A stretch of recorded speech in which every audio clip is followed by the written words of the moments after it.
Nandito na yung isdang ilalagay natin sa ating The Red Box. Nakahula na ba kayo kung anong isda yung ilalagay natin? Let me know in the comment section. Hi guys, Vince here and welcome back to Drip. With a minimum purchase of 100 pesos, get the sticker of the week plus one random Drip X One Piece collection natin. Eto na, for the reveal na tayo ng ating bagong fishy. Bumili tayo kay Aquager ng mga isda. If familiar kayo, pinapost ko to sa aking page dahil yung print by Vinci, yung nagpiprint ng stickers ni Aquager. Sa lahat, thank you so much Aquager sa pag-accommodate sa aking order. Solid na solid. Thank you talaga. Ito lang talaga yung binili ko pero may freebie nito, may freebie pa na ganito. I hope that you guys support our local content creators, lalo na sa fish keeping community dahil sobrang gaganda ng mga content nila. Isa na si Aquager dyan, so make sure to follow him. Magsisimula muna tayo dun sa freebies na nakuha natin. So nandito yung dalawang stickers ni Aquager. Thank you so much. Tapos meron tayo ditong freebie na trio ng short body na BKBM. Para po dun sa mga hindi nakakaalam, ang ibig sabihin ng BKBM ay Black King Balloon Molly. Ayan yung trio na freebie natin. Freebie lang to guys ha. Di ito yung binili ko talaga pero solid na solid, may pa-freebie tayong ganito. Hindi ko sure pero I think ilalagay ko to sa aking 100 gallon Godzilla tank kasi lahat ng mga molly na for keep ko ay nilalagay ko talaga dun sa 100 gallon. So baka dun sila pumunta. Kasi yun lang naman yung tank ko na medyo light yung kulay. So I think dun lang sila magsa-stand out. Dito naman binigyan niya rin tayo ng freebie na Ambulia. Ambulia din yung meron tayo dito sa ating plant box. So itong mga halaman na to i-add ko na lang dun. Ito na yung ating binili. So bumili tayo ng Balloon Firecracker. Ito yung pinakaunang fem ng ating Balloon Firecracker. Para sa mga nakahula, great job. Yes, kaya natin ito tatawaging The Red Box dahil nga ang ikikip ko dito ay mga balloon firecracker na platy. Never pa ako nakapag-alaga ng balloon na platy before. Tapos pinagsama ko lang kasi yung firecracker ay isa sa mga pangarap kong alagaan talaga. Ito naman yung male ng ating balloon firecracker. Swordtail siya. Sobrang ganda. Ayan siya. Tingnan nyo naman yung kulay. Solid na solid. Ang angas. Grabe. Sobrang ganda. Aquager, grabe ka. Thank you so much. Alam nyo ba, sabi pa ni Aquager sa akin, isa to sa mga ginugroom niyang male, kaya sobrang ganda talaga nito. Last but not the least, meron tayong fem dito na naman. Trio yung binili natin. Yun lang yung pasok sa budget.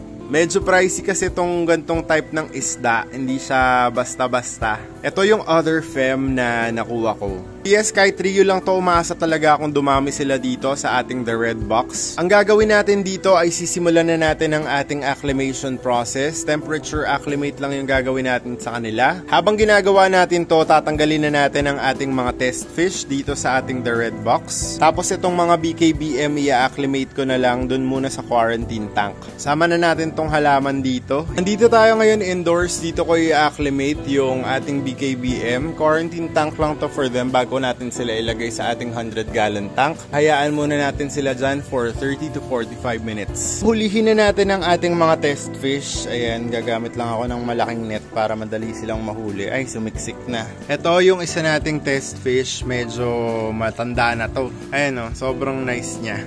BKBM, round tail, long body na siya. Kaya ito yung isa sa mga test fish natin. Sobrang optimal ng ating The Red Box. Ay may nahuli pa nga akong fry dun. Ibig sabihin ay nanganak na tong mga test fish na to.